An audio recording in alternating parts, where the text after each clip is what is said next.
Well, yes, the performance from Galen Rupp, who took the American record over 2 miles in the States, may just give us a bit of a clue as to how Mo might run this, because Alberto Salazar, of course, coaches the two of them. It was an 8-9 run from Galen Rupp, and that certainly will be in Mo's sights at the very least. Mark Mitchell, John Mellor, Eliud Kipchoge and Kip Zero, they could be two main dangers, if you like. Stephen Davis, Arne Gabius, who ran very well recently over this sort of distance for Germany. Tariq Bekele, the younger brother of Kenenisa, of course, Mo Farah, Gideon Katimba and Remy Limo. Well, just to come back to, as we go down the line here, just I'll apologise for talking over the top of the guys here, but just try and set this up for you.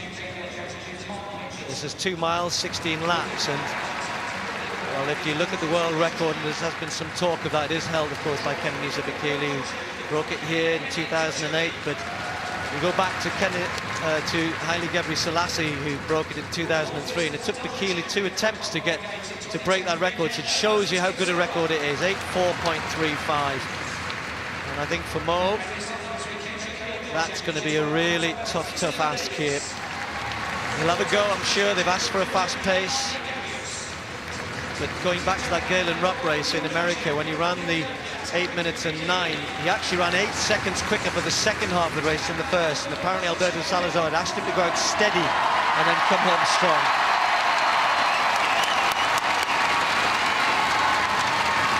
Huge draw for Mo Farah, and I suspect that going out at a pace which will enable him to finish strong might be something which Mo will be looking for here.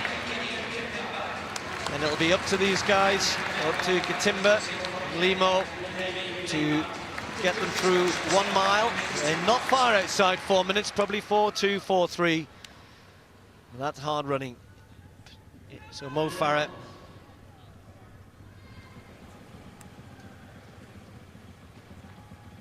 $16 ahead, and the crowd will play their part as he said they did for him in Glasgow. He's only had 1 race since then, which was actually a mile race in which he was, well, inadvertently tripped by his teammate James Brewer over in America. Got up and still ran around 3:57, which shows he's in pretty good shape. You fall down and still get up and run 3:57 for the mile. But this is going to be tough here today, because no one else is going to help him, I don't think. I don't think Kipchoge will want to help. I don't think Bekele will want to help. And if Mo wants to get a fast time here, he's going to have to hope that the pacemakers don't go silly and that they run at a good pace that he can work off.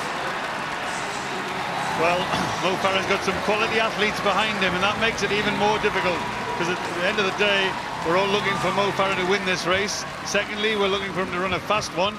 And thirdly, we'd like to see him break some kind of record.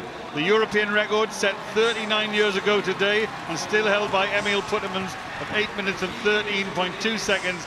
But I'm sure Mo is going to be able to blow that away today. He's capable of running more than 10 seconds faster than that. But he's got Kenenisa Bekele's brother for company right behind him. Then he's got Eliud Kipchoge, the former world champion, behind him.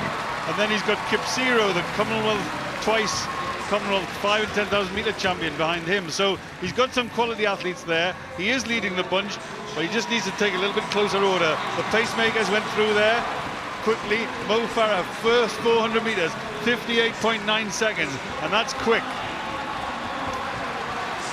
Yes, and for those of you who know the difference between the metric and imperial, of course it was 16 laps plus about 18 meters.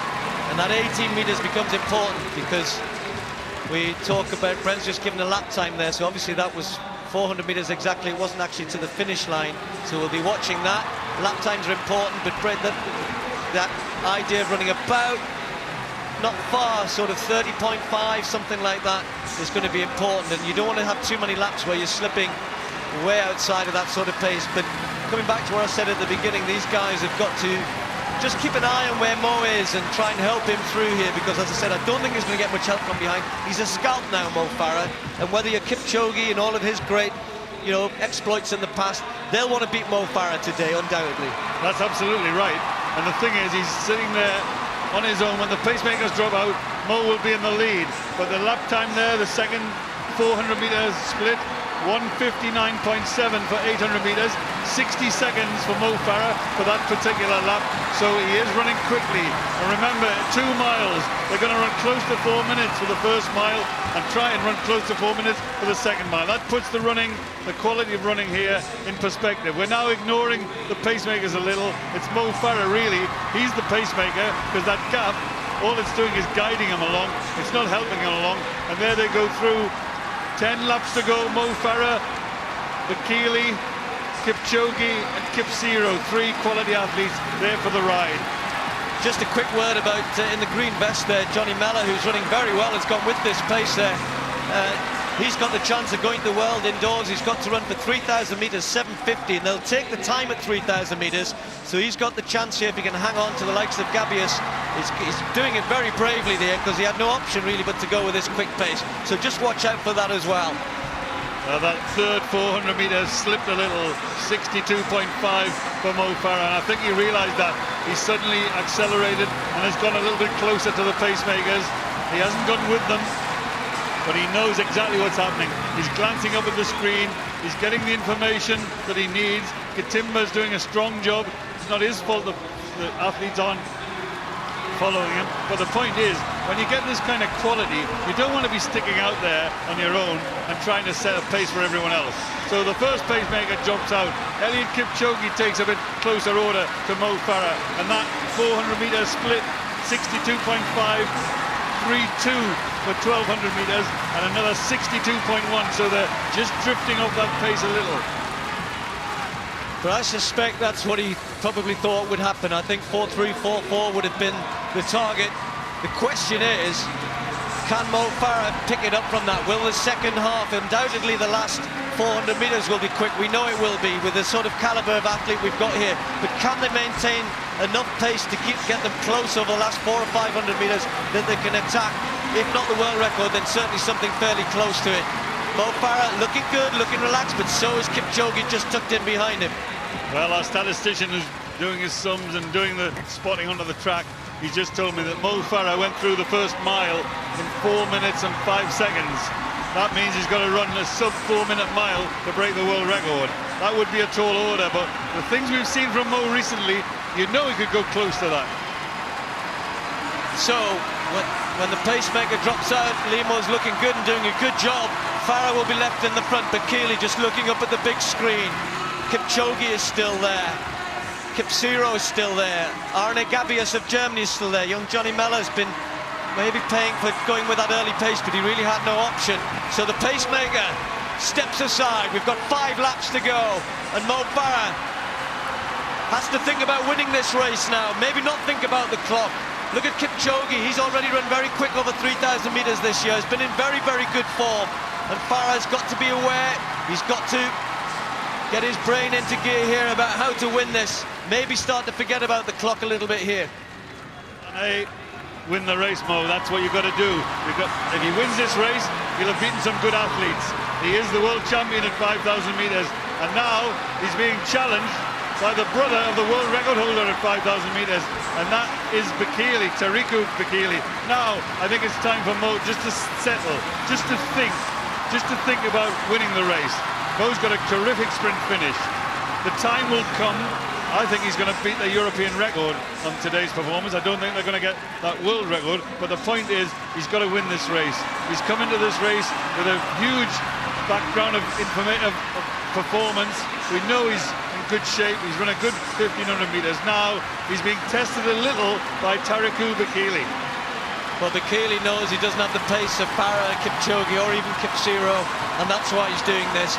He just sensed that Farah was happy to just run at the front, and look at Mo just starting to rock a little bit here, but he's still close enough, and Bekele's really testing them here, putting his foot down, and there's just a little bit of daylight there, and if it gets any further, Mo Farah needs to be careful. Kipchoge doesn't know whether to go past him or not, just sensing that Mo Farah is just not closing that gap. So he moves into second place, and they've got less than 400 to go.